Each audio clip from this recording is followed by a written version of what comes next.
Salam Bapak Ibu Saudaraku sekalian di mana di pada pagi hari ini salam damai sejahtera. Di mana di pada pagi hari ini kita bisa ketemu, ini juga kita rasakan oleh karena penyertaan pelindungan Tuhan. Di mana di pada pagi hari ini kita juga akan membaca sebagian firman Tuhan untuk renungan untuk pada pagi hari ini. Jadi terlebih dulu kita akan mengucap syukur kepada Tuhan, di mana kita akan terlebih dahulu berdoa. Mari bersama-sama kita berdoa.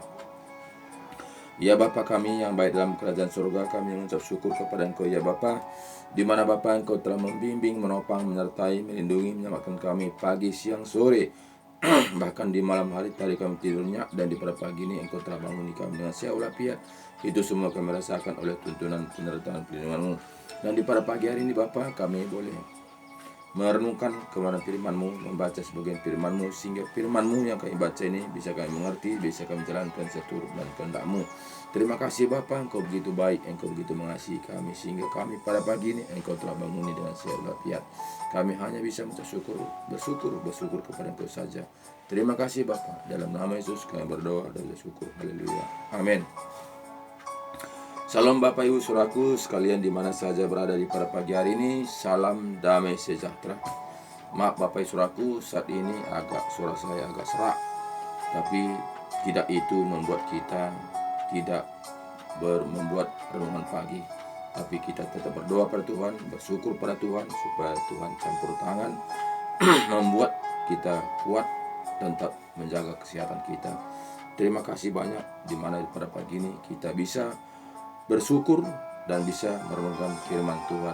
Jadi mari kita baca firman Tuhan, di mana kita akan membaca firman Tuhan dari Roma 9 mulai ayat 12. Kita melihat bagaimana di Roma 9 ayat 12 katakannya begini.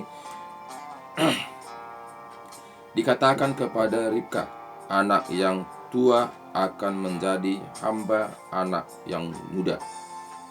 Seperti ada tertulis, aku mengasihi Yakub, tetapi membenci Esau. Jika demikian, apakah yang hendak kita katakan? Apakah Allah tidak adil? Mustahil. Dari sini kita melihat Bapak Saudaraku, semuanya itu adalah kehendak Tuhan. Semuanya itu adalah kehendak Tuhan. Bagaimana kita melihat sini tadi dikatakan, dikatakan kepada Ribka, anak yang tua akan menjadi hamba anak yang muda. Seperti ada tertulis, aku mengasihi Yakub, tetapi membenci Esau. Jika demikian, apakah yang hendak kita katakan? Apakah Allah tidak adil? Mustahil. Sebab Allah berfirman kepada Musa, aku akan menaruh belas kasihan kepada siapa aku mau menaruh belas kasihan, dan aku akan bermurah hati kepada siapa aku mau bermurah hati. Jadi itu semuanya suka Tuhan. Jadi Bapak Saudaraku, bersyukurlah kita ini bisa kita berjalan seturut dengan kehendak Tuhan.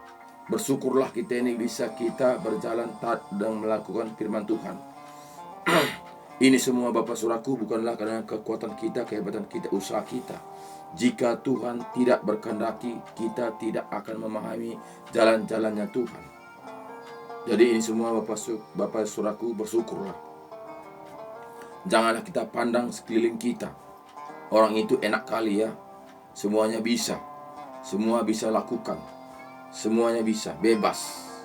Jangan kita memandang itu. Tapi kita memandang Tuhan Yesus. Tuhan Yesus itu sangat baik, sangat peduli kepada kita. Dan kita tahu siapa kita. Harus kita tahu diri. Karena apa? Karena kita ini bukanlah sama seperti anak-anak dunia, tapi kita sudah dipilih. Sudah dipilih menjadi pemenang. Sudah dipilih menjadi pemilik kerajaan surga. Jadi jangan kita memandang sekitar kita. Enak kali mereka ya, semuanya bisa, semua bebas. Kita mengatakan seperti itu. Karena kita tidak sama. Dan kita mengerti tentang kebenaran itu juga bukan karena kegigihan kita. Jika Tuhan tidak taruh rohnya ke dalam diri kita, kita tidak akan memahami jalan-jalannya Tuhan. Karena kita tahu bagaimana jalan-jalannya Tuhan, sangatlah sukar. Jadi jika kita tidak ada roh Tuhan menuntun, membimbing, mengajar kita, kita tidak akan mampu menjalankannya. Karena apa? Karena kita tahu sangat sukar menjalankan seturut dengan kehendak Tuhan ini. Jadi Bapak Saudaraku, bersyukurlah kita bisa paham akan firman Tuhan ini. Walaupun mungkin secara daging itu sangat berat untuk menjalankannya, di mana kita disuruh memikul salib mengikut Yesus.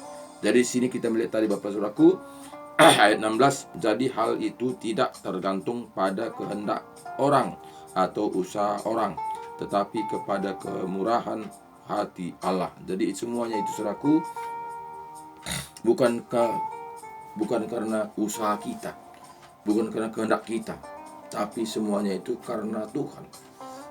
Karena Tuhan mempercayai kita, karena Tuhan menaruh rohnya kepada kita, sehingga kita ada seperti saat ini. Jadi itu semua Bapak Saudaraku, kita harus bersyukur di mana Tuhan mempercayakan apa yang kita jalankan saat ini. Walaupun mungkin sekecil apapun benih yang taruhnya kepada kita itu, peliharalah semampu kita, supaya benih itu akan tumbuh dan membuahkan hasil baik untuk memuliakan nama Tuhan. Jadi jangan kita pandang yang orang hebat, yang wah, yang benih besar ditaruh Tuhan. Itu tergantung hati Tuhan, tergantung kemurahan hati Tuhan. Benih yang ditaruh itu adalah tergantung hati Tuhan. Dia mau taruh besar, mau taruh kecil, itu tergantung Tuhan.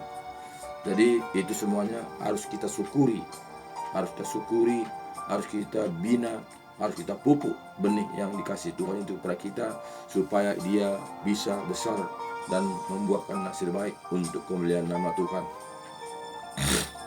Jadi Bapak Saudaraku, tergantung kepada kita bagaimana kita menyikapi firman Tuhan ini. Jika Tuhan sudah menaruh benih, banyak saat ini Bapak Saudaraku ingin mengetahui, ingin apa yang kita rasakan, ingin rasakan, tapi tidak bisa. Kenapa? Karena itu bukanlah kehendak kita, tapi itu karena kemurahan Tuhan. Tuhan menaruh itu pengertian kepada kita sehingga kita mengerti akan jalan-jalan Tuhan. Tuhan menaruh kepada kita firman Tuhan sehingga kita mengerti bagaimana melakukannya seturut dengan kehendak Tuhan. Jadi itu semuanya bukannya kepintaran kita, bukan karena kehebatan kita, tapi karena Tuhan memakai kita dengan luar biasa. Jadi itu semua Bapak Saudaraku, harus kita mengerti siapa kita sebenarnya, supaya kita jangan tawar hati. Ayat 16 mengatakan kepada kita, jadi hal itu tidak tergantung pada kehendak orang atau usaha orang, tetapi kepada kemurahan hati Allah. Sebab sebab kitab suci berkata kepada Firaun, itu supaya aku membangkitkan engkau, yaitu supaya aku memperlihatkan kuasaku di dalam engkau, dan supaya namaku dimasyhurkan di seluruh bumi. Jadi ia menaruh belas kasihan kepada siapa yang dikasihinya, dan ia menegarkan hati siapa yang dikehendakinya. Jadi sini semua saudaraku, harus kita tahu bagaimana kita menjadi anak-anak Tuhan. Seringkali kita kerap kesal, seringkali kita memang merasa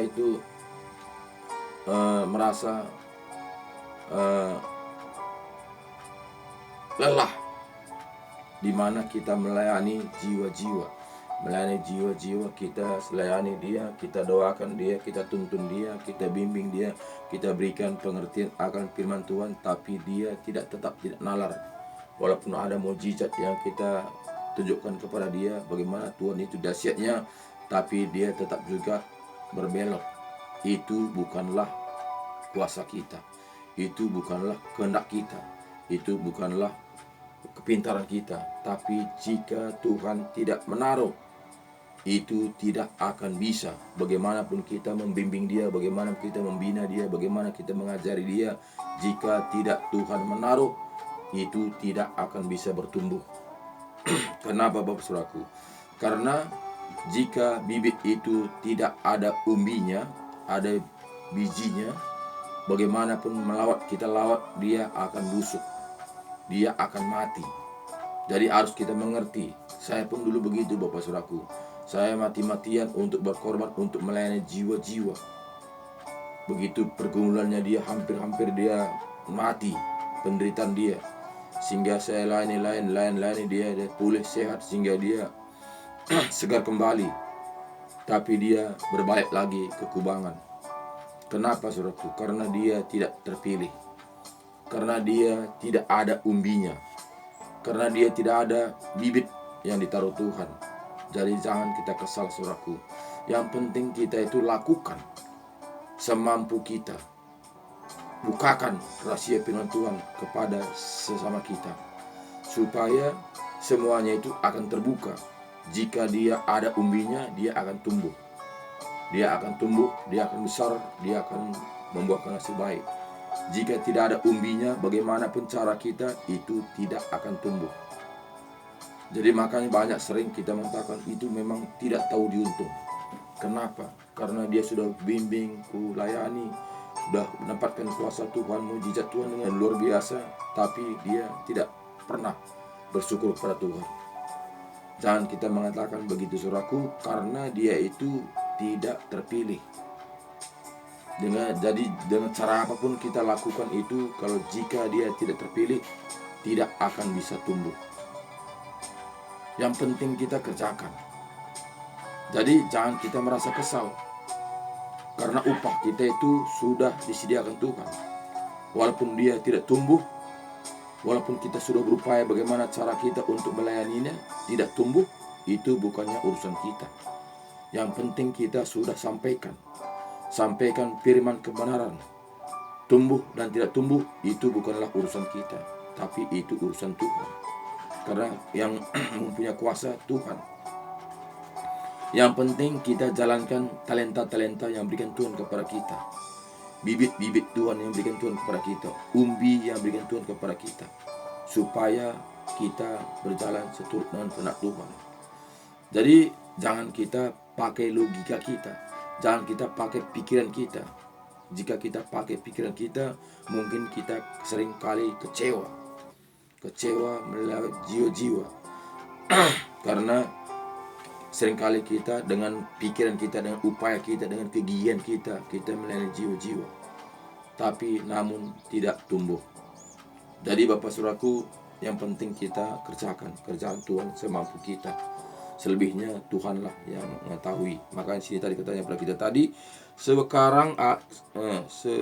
sekarang kamu akan berkata kepada ayat 18 tadi, jadi ia menaruh belas kasihan kepada siapa yang tidak dikehendakinya, dan ia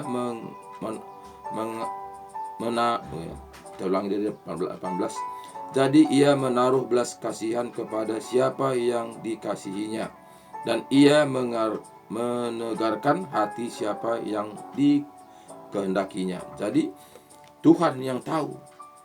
Jika dia memang dia itu terpilih, begitu kita sampaikan firman Tuhan, begitu dia mengerti firman Tuhan, dia akan tumbuh. Dia akan tumbuh segar, sehingga dia akan membuahkan hasil baik untuk kemuliaan nama Tuhan. Jika Tuhan tidak menghendaki, dia hidup untuk dibinasakan. Dia hidup untuk dibinasakan. Kenapa? Karena Tuhan punya kuasa. Suka-suka Tuhan lah. Kita mau jadi apa? Kita mau dibinasakan atau tidak? Itu suka-suka Tuhan. Kenapa? Karena dia menciptakan kita. Nah, dari sini tadi pun kita lihat bagaimana katanya kepada kita. Jadi ia menaruh belas kasihan kepada siapa yang dikasihinya, dan ia menegarkan hati yang siapa yang dikehendakinya. Jadi sehingga dia sekarang keras kepala. Sering kita mengatakan ini keras kepala kali, bandel kali ini. Sudah saya mengatakan jangan begini, tapi tetap juga dilakukannya. Itu bukannya urusan kita. Jangan kita sekali-sekali membenci orang itu, karena dia juga ciptaan Tuhan. Dia diciptakan seperti itu. Kenapa kita mesti benci dia? Yang penting kita itu salurkan jalankan firman Tuhan. Ya memang dia bertumbuh seperti itu, ya itu urusan Tuhan. Yang penting jangan kita lalai.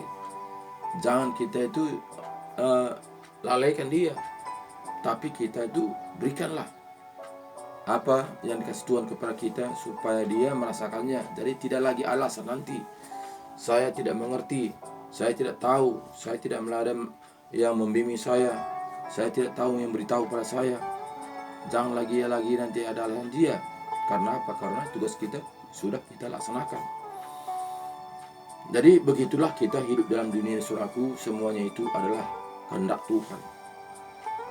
Jadi bukannya bisa saya seperti Bapak saudaraku, nggak bisa. Bapak saudaraku nggak bisa seperti saya, nggak bisa. Hanya saya seperti saya ini.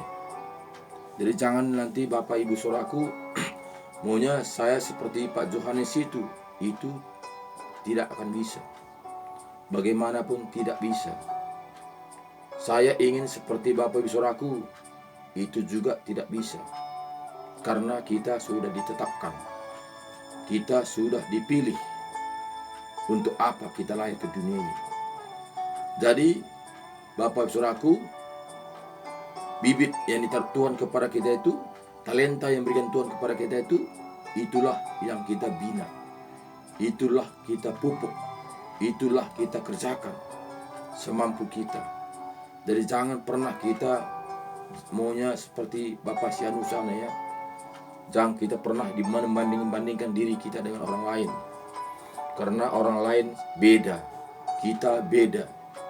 Tuhan sudah taruh bibit-bibit seturut dengan kehendaknya. Jadi kita harus bersyukur saja. Apapun yang kita hadapi saat ini, itu semua seizin Tuhan. Kenapa? Karena semua isi yang ada di dalam dunia ini adalah Tuhan tahu. Karena Tuhan yang menciptakannya. Jadi Bapak saudaraku, bersyukurlah kita jika kita sudah mengerti kebenaran firman Tuhan ini.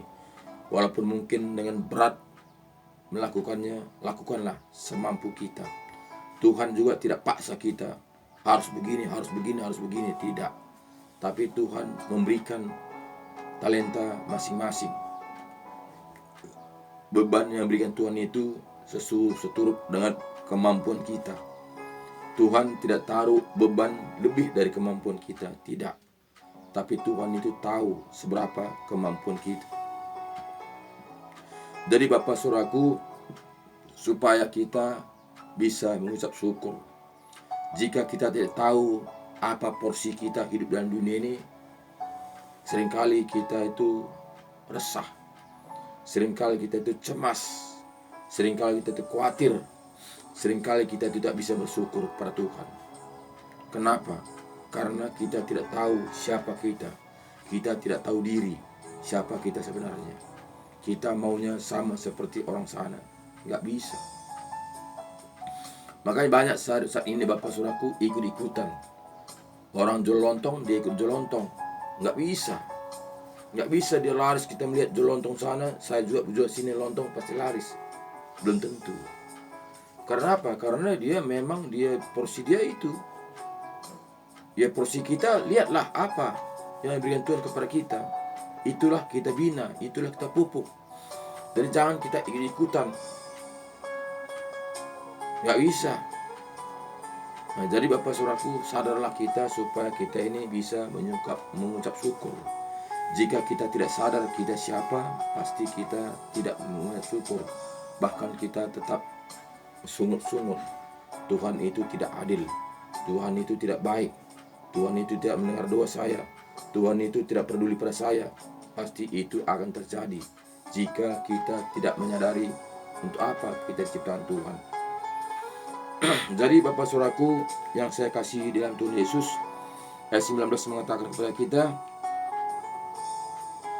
sekarang kamu akan berkata kepadaku, jika demikian apalagi yang masih disesalkannya, sebab siapa yang menantang kehendaknya? Siapakah kamu, hai manusia, maka kamu membantah Allah? Dapatkah yang dibentuk berkata kepada yang membentuknya, "Mengapakah engkau membentuk aku demikian?" Bayangkan. Seringkali kita menyesal. Bahkan saat ini banyak manusia diciptakan Tuhan dia laki-laki, pengen jadi perempuan, diubah dirinya menjadi perempuan. Dia perempuan, ingin dia menjadi laki-laki, sehingga dia mengubah dirinya menjadi laki-laki. Jadi siapa kita ini, saudaraku? Siapa sebetulnya kita ini sehingga kita yang ingin mengatur Tuhan itu? Jadi kita harus bersyukur. Kita diciptakan Tuhan jadi laki-laki, bersyukurlah. Fungsikanlah laki-laki kita itu untuk memuliakan nama Tuhan. Jika kita itu ciptakan Tuhan jadi perempuan, bersyukurlah. Karena apa? Karena kita diciptakan Tuhan jadi perempuan. Jangan mengatakan, enak kali laki-laki itu ya, dia hanya santai-santai saja bekerja, sudah siap bekerja santai-santai. Tapi tidak seperti saya ini, masak, mengurus anak, macam-macam, mengurus rumah tangga. Jangan mengatakan seperti itu. Karena apa? Karena Tuhan sudah ciptakan kita laki-laki, fungsi kita apa? Kita perempuan diciptakan Tuhan, fungsi kita untuk apa? Jadi kerjakanlah, syukurilah kepada Tuhan supaya kita itu jangan resah. Jangan kita mengeluh. Jangan kita menyesal bahwa kita diciptakan Tuhan, perempuan. Jangan kita menyesal bahwa kita diciptakan laki-laki. Jadi itu semua Bapak Saudaraku, jika kita kembali kepada firman Tuhan, kita akan berjalan seturut dengan kehendak Tuhan. Kita bisa menyukuri apapun yang kita terima pada saat ini. Karena apa? Karena kita ini di dunia ini singgah saja, sementara saja. Walaupun mungkin kita diciptakan laki-laki di dalam dunia saat ini, itu hanya sementara. Selagi kita masih hidup dalam dunia ini. Jikapun kita diciptakan kita menjadi perempuan saat ini, itu sementara selagi kita hidup dalam dunia ini. Jika kita nanti sudah kembali kepada pencipta, kita sama-sama tidak lagi punya gender, sama-sama seperti malaikat. Perempuan laki-laki tidak lagi ada bedanya, sama kita di hadapan Tuhan. Jadi Bapak Saudaraku, selagi dunia inilah kita syukuri. Selagi Tuhan memberi kesempatan buat kita untuk menyukuri pemberian-pemberian Tuhan, sehingga kita berjalan seturut dengan kehendak Tuhan. Kita baca Alkitab ini, kita praktekkan, kita lakukan semampu kita. Jangan kita pernah membangkang. Jangan kita pernah menolak firman, ajaran firman kebenaran ini. Jika kita menolak firman kebenaran ini, kemana kita? Karena hanya inilah jalan. Firman Tuhan mengatakan kepada kita, akulah jalan, satu pun tidak sampai kepada Bapa kalau tidak melalui aku. Itu kata Tuhan Yesus. Jadi jika kita berjalan menurut kehendak kita, kemana kita ini? Jika kita berjalan seturut kehendak manusia, kemana kita ini? Apakah kita bisa mengubah diri kita sendiri? Apakah kita bisa menentukan perjalanan kita sendiri? Tidak bisa. Jika kita mengakhiri dunia ini, kita akan habis. Tidak bisa berbuat apa-apa lagi. Jika kita tidak melakukan seturut dengan kehendak Tuhan, kita akan bersama-sama pemilik dunia ini. Akan dibakar bersama-sama Dia. Jadi Bapak Saudaraku, haruslah sadar kita supaya kita jangan sia-sia kehidupan kita ini. Jangan sia-sia kesempatan yang diberikan Tuhan kepada kita. Karena apa? Karena kesempatan hanya sekali. Jika kita nanti sudah meninggalkan dunia ini, kesempatan itu tidak ada lagi. Tidak bisa lagi mengatakan, Tuhan ampuni saya berbalik dulu ke dunia, saya akan bertobat, melakukan seturut kehendak-Mu. Itu tidak akan bisa lagi. Karena waktu sudah habis. Jadi selagi dunia kita Bapak Saudaraku, marilah kita kembali kepada firman-firman kebenaran. Selagi kita masih bisa mengubah diri kita seturut dengan kehendak Tuhan, melakukan taat dan setia. Jadi ayat 20 mengatakan kepada kita, siapakah kamu hai manusia, maka kamu membantah Allah? Dapatkah yang dibentuk berkata kepadanya, membentuknya, mengapakah engkau membentuk aku demikian?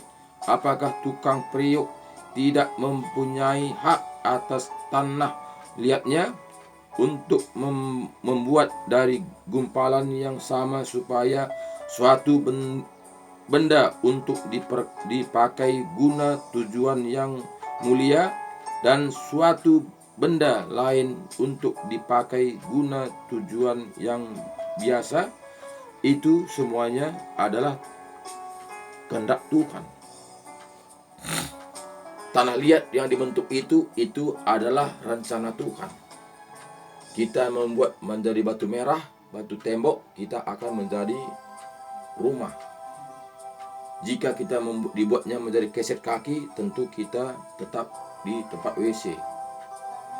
Jadi jika Tuhan menciptakan kita menjadi pot bunga, sehingga kita dipandang-pandang orang, karena kita indah dilihat mata orang. Jadi kita tergantung rencana Tuhan. Jadi apa kita dibentuk?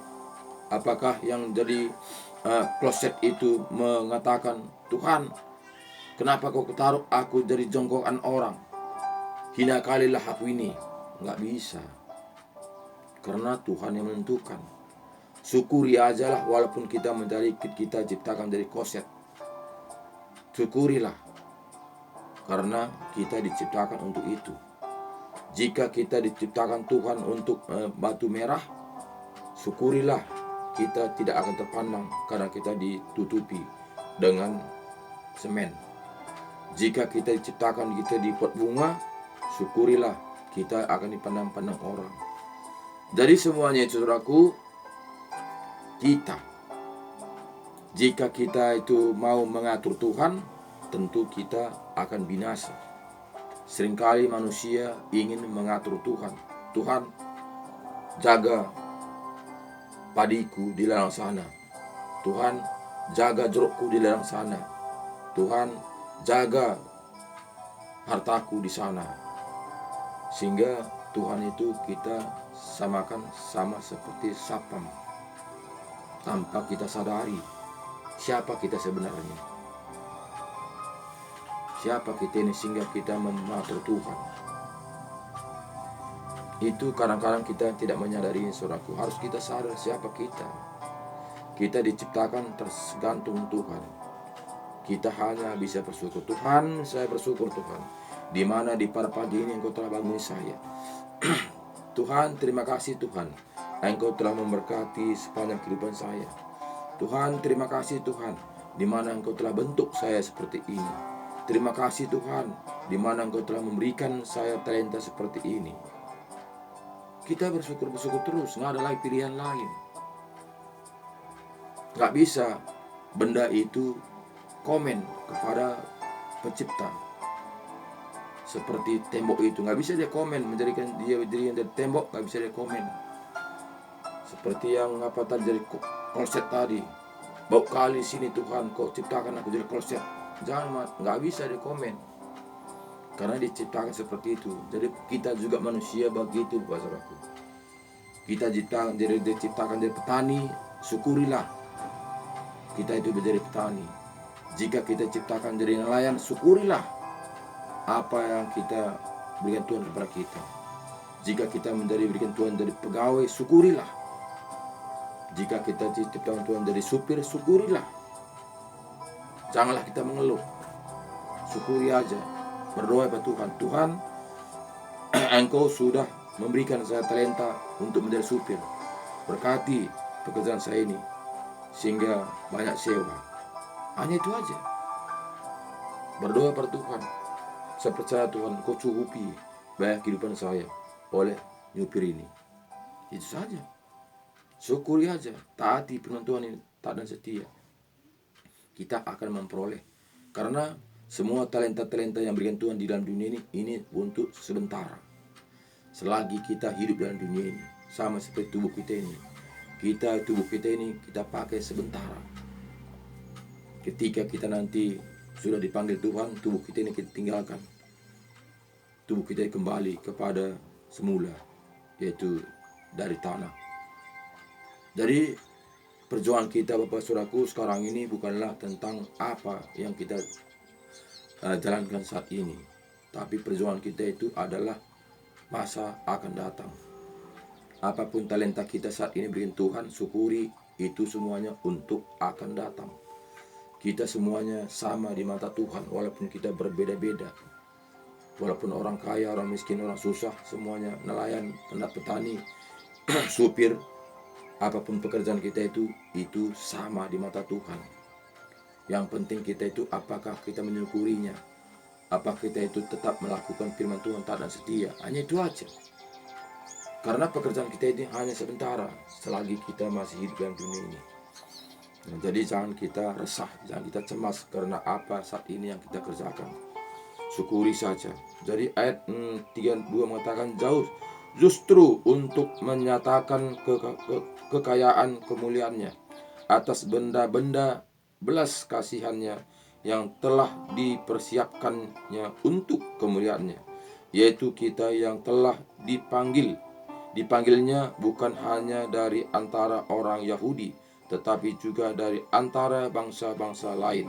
Jadi kita tahu Bapak Saudaraku, kita sama di mata Tuhan. Walaupun mungkin saat ini kita secara daging, kita bukanlah bangsa Israel, bukanlah bangsa terpilih, tapi kita ini anak adopsi. Kita ini adalah anak karena kasih karunia. Jadi kita ini bukanlah anak pilihan. Jadi nggak bisa kita bangga-banggakan, saya ini anak Tuhan, saya anak pilihan. Kita adalah anak adopsi. Kita karena kasih karunia, kita mendapatkan anugerah untuk memahami akan firman Tuhan ini. Jika tidak ada kasih karunia, kita tidak akan mendapatkan kerajaan surga itu. Dari itu Bapak Saudaraku, marilah tekuni, taati di mana Tuhan peduli kepada kita, di mana Tuhan mengasihi kita. Syukurilah itu, taatilah itu pemberian-pemberian Tuhan itu kepada kita, supaya kita itu betul-betul tidak sia-sia dikasih anugerah itu kepada kita. Jadi ayat 25 mengatakan kepada kita seperti yang difirmankannya juga dalam kitab Nabi Hosea, yang bukan umatku akan kusebut umatku, dan yang bukan kekasih, dan di tempat di mana akan dikatakan kepada mereka, kamu ini bukanlah umatku, di sana akan dikatakan kepada mereka anak-anak Allah yang hidup. Jadi kita di situ sama derajat. Jika kita dipanggil nanti, kita melakukan firman Tuhan taat dan setia, anak pilihan dengan anak adopsi sama hak kita. Karena Tuhan melihat hati kita. Apakah kita mau melakukan firman taat dan setia, itu akan terpilih, itu akan terangkat. Walaupun bangsa pilihan, jika tidak taat dan setia, itu tetap juga tinggal akan direnggut oleh penghuni dunia ini. Jadi Bapak Saudaraku, sadarlah kita apa yang kita harus lakukan saat ini. Apakah kita hanya mengikuti aturan-aturan manusia? Apakah kita memang mau kembali kepada firman kebenaran? Itu hak kita. Itu adalah pilihan kita. Tuhan tidak paksa. Tidak paksa. Tuhan itu memberikan hanya contoh-contoh. Tuhan itu memberi petunjuk. Tuhan itu memberi jalan. Yang menjalani adalah kita. Mau atau tidak, itu urusan kita, bukannya urusan Tuhan. Yang Tuhan pasti sudah memberi jalan kepada kita, supaya kita nanti jangan ada penyesalan. Tuhan itu tidak peduli pada saya, Tuhan itu tidak sayang pada saya. Jangan kita mengatakan seperti itu, karena Dia sudah memberi Alkitab untuk kita tak lakukan taat dan setia. Jadi ayat seterusnya katanya kepada kita, ayat 27, dan Yesaya berseru tentang Israel, sekalipun jumlah anak Israel seperti pasir di laut, namun hanya sisanya akan diselamatkan. Bayangkan, walaupun mungkin katanya seperti katakan Yesaya, umatku seperti Israel, seperti pasir di laut. Tapi katanya sisanya lah yang akan selamat. Artinya itu yang taat dan setia. Jadi bukannya semuanya yang betul-betul datang kepada Tuhan sudah pasti selamat. Itu belum tentu. Itu belum jaminan. Karena firman Tuhan mengatakan tadi, jelas dikatakan di sini tadi, dan Yesaya berseru tentang Israel, sekalipun jumlahnya anak Israel seperti pasir di laut, namun hanya sisanya akan diselamatkan. Hanya sisanya, hanya sebagian. Jadi nggak semua yang taat dan setia, itulah yang sisanya itu dipisahkan. Jadi bukannya semuanya yang datang kepada Tuhan sudah beribadah, sudah mengatakan orang Kristen, pengikut Kristus, belum semua. Nah, jadi tidaklah gampang. Jadi jangan katakan kita melihat seperti manusia mengatakan asal percaya saja selamat, asal Kristen saja kamu akan menjadi anak Tuhan. Itu dunia oke-oke saja, tapi membuktikan adalah Tuhan. Kita nanti ketika Yesus datang kedua kalinya, kita akan dihakimi menurut perbuatan kita. Jadi sadarlah kita Bapak Saudaraku, supaya kita ini mengerti, jangan kita terikut oleh dunia ini. Haruslah kita tahu diri siapa kita, supaya kita jangan larut bersama-sama dunia ini. Jadi jika kita larut, kemana kita ini Saudaraku? Siapa yang menjamin kita? Jika kita orang Kristen, kita ada menjamin adalah Kristus. Kristus Yesus, akulah jalan, satu pun tidak sampai kepada Bapa kalau tidak melalui aku. Itu kata Yesus, dijamin. Bahkan firman juga mengatakan di Yohanes 14 ayat 12 mengatakan, jika engkau percaya kepada aku, engkau akan melakukan pekerjaan-pekerjaan yang aku lakukan. Bahkan lebih daripada itu, engkau lakukan sebab aku pergi kepada Bapa. Itu janji Tuhan Yesus. Jadi jika kita tidak melakukan seturut dengan apa yang dikerjakan Tuhan Yesus, kemana kita ini? Apakah kita layak? Jadi ini semua saudaraku sadarlah. Kita melihat seperti orang-orang upahan. Tuhan itu mengatakan, kamu mengerjakan lembah ini, kamu mengerjakan lembah ini. Ternyata kita duduk-duduk saja. Nanti jam 6 saya sudah menerima upah saya. Kita mengatakan, karena tadi Tuhan mengatakan satu hari upah sekian. Kita mengatakan, bahkan sudah jamin di sore nanti saya sudah mendapat upah. Tapi kita duduk saja, kita tidak membabat apa yang dipindahkan tadi untuk kita bawa tadi. Dimanapun kita tidak akan mendapatkannya. Walaupun tadi Tuhan tadi sudah mengatakan upahmu satu hari ini sekian. Sudah jelas dikatakannya upahmu nanti saja satu hari dari pagi ini sampai sore sekian. Ternyata kita duduk saja, kita pandang-pandang aja lembah yang ditunjukkannya itu. Pasti kita akan tidak dapat upah itu. Jadi begitulah Bapak Saudaraku, kita ini Saudaraku, Tuhan sudah memberi petunjuk. Anakku, kerjakan ini. Inilah kerjaanmu selagi engkau masih hidup. Tapi kita pandang saja, saya percaya, saya punya iman, saya yakin, saya mendapat upah. Bagaimana caranya Saudaraku? Apakah tidak itu hanya bayang-bayang saja? Apakah hanya itu hanya menangan-angan saja? Jika kita mau mendapatkan upah Saudaraku, kerjakanlah. Apa yang disuruh Tuhan kepada kita, kerjakan. Ketika nanti Tuhan datang, kita akan mendapat upah. Karena apa? Karena dia sudah melihat pekerjaan yang diborongkan kepada kita, yang suruh kepada kita itu sudah kita kerjakan semampu kita. Nanti sore akan diberikan upah kepada kita. Jadi begitulah kita hidup dalam dunia Saudaraku. Selagi kita masih hidup dalam dunia ini, kita kerjakan yang disuruh Tuhan kepada kita. Ketika kita dipanggil nanti, kita akan diberikan upah, yaitu kehidupan yang kekal. Bapak Ibu Saudaraku yang saya kasih di dalam Tuhan Yesus Kristus, marilah kembali kepada Alkitab. Karena sangat firman Tuhan, Alkitab ini sangat jelas mengatakan kepada kita supaya kita itu betul-betul taat dan setia. Karena jelas ini tadi kata kepada kita ayat 27 tadi, dan Yesaya berseru tentang Israel, sekalipun jumlahnya anak Israel seperti pasir di laut, namun hanya sisanya akan diselamatkan. Sebab apa yang telah difirmankannya akan dilakukan Tuhan di atas bumi sempurna dan segera. Jadi apa yang diperintahkannya itu sempurna